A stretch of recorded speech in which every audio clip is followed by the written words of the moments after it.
Hey everyone, it's Miss Amanda, and today we're going to learn about a new animal. So this week's animal is found under the water. Can you think of an animal that we have not learned about yet? So let's see, under the water we've learned about fish, we've learned about turtles, we've learned about octopus. What else could there be under the water? What if I went like this?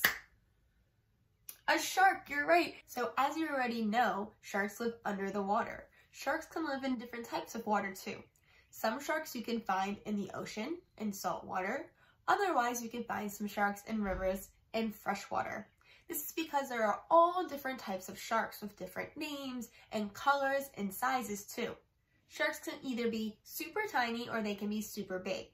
A tiny shark can be about half of the size of a ruler. So that's about from here to here. So imagine his head over here and the end of his tail over here. That's really tiny, right? But then some sharks can be as big as 65 feet. So this ruler is 1 foot. Imagine you went outside and you put 65 of these next to each other and made a super long line. That's a pretty big shark, right? But not going to lie, sharks don't really get to be that big. It doesn't happen very often. As different as sharks can be, whether it's their shape, their size, their name, what they do, where they live, and all of that jazz, sharks still have a lot of things in common. For example, when I made you guess what animal we were doing, what did I do? I went like this. What does this mean? Why does everybody know that this means I'm pretending to be a shark? What is it supposed to be? Their fin, you're right. All sharks have fins on the top of their bodies. So that's why if you're on a boat or say you're on land, like on the beach or the shore, you can see a shark from far away if it's close to the top of the water because you'll see his fin sticking out just like this. I'm going to guess that none of you have ever pet a shark before, right? No one's ever pet a shark like they pet a dog or a cat? Probably not. But if you were to pet a shark, how can you imagine what it would feel like? Do you think that he would be warm and fuzzy and cuddly? Maybe he would be super smooth and scaly? Or maybe he would be a little slimy because he lives under the water, right?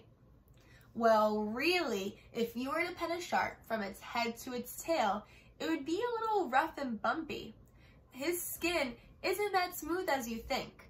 They compare shark skin to sandpaper. And if you were to pet sandpaper, it would almost feel a little bit like a nail file. I feel like a lot of people find sharks to be scary, but really, they're not that scary at all. I think there's one thing about sharks that make them seem so scary looking. Do you want to know what it is?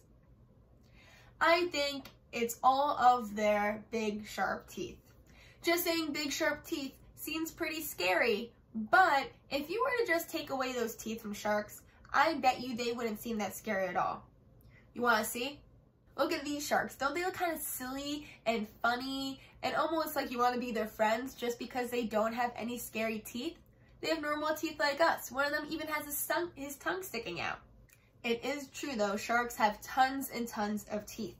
You know, when babies are born, human babies, they don't have any teeth at all. But sharks are already born with a full mouth of teeth. And then usually people, as they start to get older and they turn into a kid, they will have their baby teeth and then they'll wiggle and get loose and they'll fall out. So then their adult teeth can grow in and they'll have those for the rest of their lives. However, a shark can lose its teeth one day and then have the next tooth come in by night. They can lose their teeth again and again and they'll keep coming back. They also have more than one row of teeth. So people like us have one row on the bottom and one row on top. Sharks can have about 5 rows of teeth from top to bottom. No wonder their mouths are so big and scary and full of teeth. But they really need all of those big sharp teeth to eat because sharks are carnivores. And that means that they are meat eaters. They live and feed off of meat and other animals. So since they are under the water, they might eat some fish, they might eat some shell food like clams. They might eat lobsters or crabs, but they also might eat some bigger things because, like I said, some sharks are pretty big. So they're going to need to eat a lot of food to get nutrients and fill up their tummies. So they will eat other animals such as seals or dolphins or maybe even other smaller sharks. When sharks are hungry, they're going to eat whatever they can. And sometimes they can eat the silliest things. Do you want to know some things that have been found inside of a shark's tummy? So other than regular food or other animals, they find other silly things like antlers to a deer or rain boots, a cannonball. They even found a camera inside of a shark's stomach that was still on, which means it probably recorded itself being eaten from his mouth all the way to his tummy.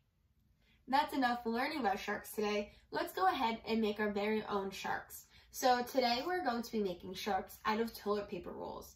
If you have a paper towel roll, go ahead and use that instead. Just cut it in half. If you don't have any yet, just wait until you're done with one roll and then you'll be left with the inside. So you're going to be needing a roll of toilet paper or paper towel, some white paper, some glue,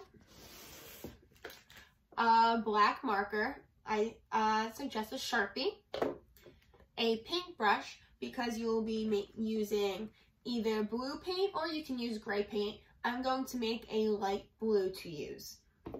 You're going to need something to pour your paint on, like a palette or a paper plate, some googly eyes, and some scissors. So the first thing we're going to do is we're going to paint the whole toilet paper roll. So I'm going to go ahead and I'm going to make a light blue using a dark blue and white onto my palette. I'm going to mix it together and I'm going to paint the whole outside of the toilet paper roll, not the inside. Sometimes I like to put my fingers inside of the toilet paper roll. This way I don't have to hold on to the part that's already might be painted. If I put my fingers inside, then I can go ahead and use my paintbrush and paint all around it. Okay, once you're done painting the whole outside of your toilet paper roll, either blue or gray, whatever color it may be, you're just going to wait for it to completely dry in order to go on to the next step, which is using our scissors to cut. And when we use the scissors, you may want to ask an adult for help, and they might want to cut it because it might be a little tricky to do on the toilet paper roll since it's not paper. Once your paint is all dry, you're going to take your toilet paper roll and you're going to cut 2 triangles on each side. So you're going to cut one on this side and flip it over and do it the other way. What I wanted to do is I made it flat and I found the center and I cut off the edges from each side and it left me with a mouth. So you're going to keep these 2 triangles that you have cut off. Later, you're going to be using it as his tail, and you're also going to be using it as his fin on top of his head.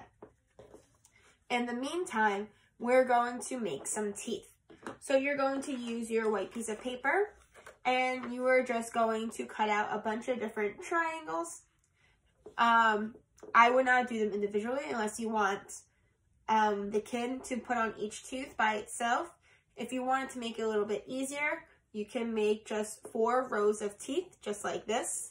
If you just want to make a bunch of triangles and then they can glue on 1 triangle at a time, you can do that as well.